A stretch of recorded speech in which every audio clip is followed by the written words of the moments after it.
This is Josh here from InsideWrestlingTruth, and today's guest is 3D, Dazzling Danny D. Danny, how you doing today, man? I'm good, all right. First question I have for you is, how did you get into the business, and who trained you? Oh, I probably didn't break into the business, but I had a love for the business ever since I was a toddler. I remember slinging body pillows, body slamming around in the house and stuff. As a kid, I always had a fascination for wrestling. I didn't actually break into the business till I was 20 years old. I was living with a guy who was a professional wrestler, and he had his own ring and his own workout training center out there at his house. And they wasn't home one day, and I had access to the ring. I just got in there and started throwing myself around like I used to watch WWF, Slicker and all them guys. And he actually got busted, come in on me during one of my bumps, and from that point on, he started training me. And his name was Gator, and he worked with me for my first year of wrestling, and then from there on, man, just guys that I've worked with over the years has always gave me pointers. I can't specify it to one individual training me. I got it from several different people. Started working for Shelby Adcock, and his boys worked with me a lot, and he had a lot of people like Jamie Dundee coming in, and a lot of guys come through Shelby's, and they always work with me. So I give credit to a lot of the boys in the business, not just one certain individual. That's cool, man. Who is your favorite guy in the Indies to work with, if you have one? That I have worked with? Yeah. I'd have to say Bad Business Brown. He was a good dude, man. Outside of the ring, me and him traveled roads together, but when I got him in the ring, he was a totally different person. He was vicious in the ring. He knew how to put his character in the ring and divide it from the outside of the ring, and he was just fun to work with, man. Just his talent. He showed me quite a bit in there, and I never did stop learning. Every time I got in the ring with him, I learned something. He's probably one of my most favorite guys that I've ever worked. What has been your worst injury? Right here in the Coliseum, I blew my knee out.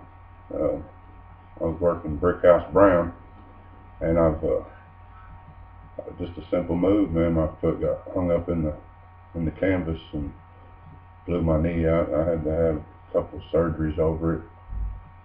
I've been pretty fortunate in the ring as far as injuries go. I have been blessed there. I'm surprised. Yeah. As a kid, what guys did you follow growing up? Oh man, I grew up in Indianapolis, so Dick the Bruiser had a federation there in Indianapolis, and I'd go to the Indianapolis Convention Center. My parents used to drag me down there all the time. Every weekend we was down there watching guys like Dick the Bruiser, Bobo Facile. Tommy Rich broke in there, and I got to watch Tommy Rich. And I remember Sabu's uncle, the original Sheik. He was just some of my favorite guys growing up. And then when the WWF came out, I was a little Hulkamaniac, I must confess. Right. Well, everybody was. Yeah, I was a little Hulkamaniac. Who has been the best promoter you have worked for? Best promoter? It's been so many, it's hard to pinpoint one. I will say that here at the CCW, I've been in this Coliseum through 5 different federations, and the CCW has been a home to me, and this is where I love to work. This is my most favorite place to work. So there's been, like I said, 5 different promoters come through here, but right now the establishment we got, I really love it, and I'm at home here at the Coliseum no matter who's running it. This is where I belong. Makes you comfortable. Yeah. What's been your bloodiest match? Oh, my bloodiest match was in Central City when I started working for Shelby about a year after I got into the business. I was wrestling with Killer Coca Khan, and when I got back to the dressing room, it looked like I had just come out of the shower. I mean, blood was just covering me, running all down my back, running all down my chest.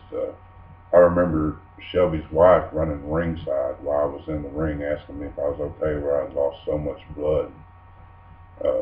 It just bad. bad gash to my head, and I mean, it looked like I was just fresh out of a blood shower.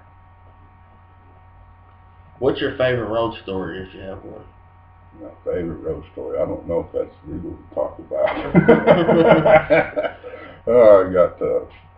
There's been a lot of guys I've traveled with. I've really enjoyed traveling, and I got some good memories with those guys that we share amongst ourselves. I don't know if that's something I want to share. What legends have you worked with, or would you like to work with? Well, I've worked with Rick House Brown. I've got to work with Tracy Smothers. He's a legend here, most certainly, in other places. And I've worked with Pondo. I love Pondo. I worked with Ox Harley, Ricky Morton, Ian Rotten. I mean, I've got to work with some really great guys in the business. There's one that I haven't worked that I'd really love to work, and that would be, let me turn this off. I guess I forgot to do it. Go ahead. You're fine. Hey, yes, Joe. That's cool. I guess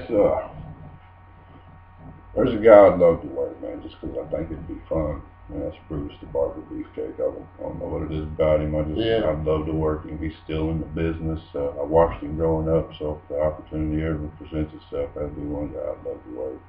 Although, he better expect to fight because he's not cutting my hair. Right. I hear you, dude. How did 3D Dazzling Danny D come about, the name? It's kind of a funny story. I always wrestled as Danny D. I went by Hard Rockin' Danny D. I played the guitar, and that was my first gimmick. I come out like Rock and Roll Express, and I've wrestled under the hood a couple times. And I don't know, I was sitting around one day just bored with wrestling as Danny D, and I was trying to think of some gimmicks for myself, and I'd actually thought about doing a queer gimmick, and I thought, man, that'd be pretty cool, just to act like a faggot coming out to the ring, man. I never did have the balls to do it, but I come up with the name for the guy, and that's as far as it went.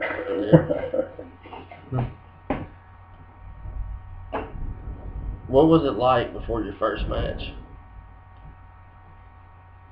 What do you mean, during? Like, was you like really nervous? Was you like extra pumped up? Oh yeah, I was. Oh yeah, for sure, man. And I'm nervous to this day.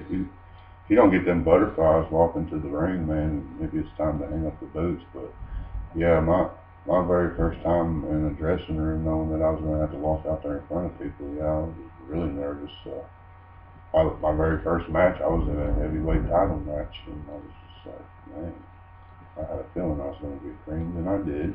Yeah. Who are some of your favorite people in the indies? They don't have to be wrestlers, like managers, promoters, just people in the business. Some of my favorite indies. I don't know, man, I really don't. The boys are all like brothers to me, you know.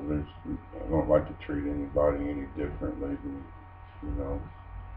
I don't really have a favorite. They're all my brothers.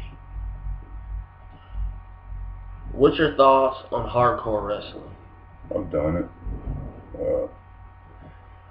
At a younger age, it was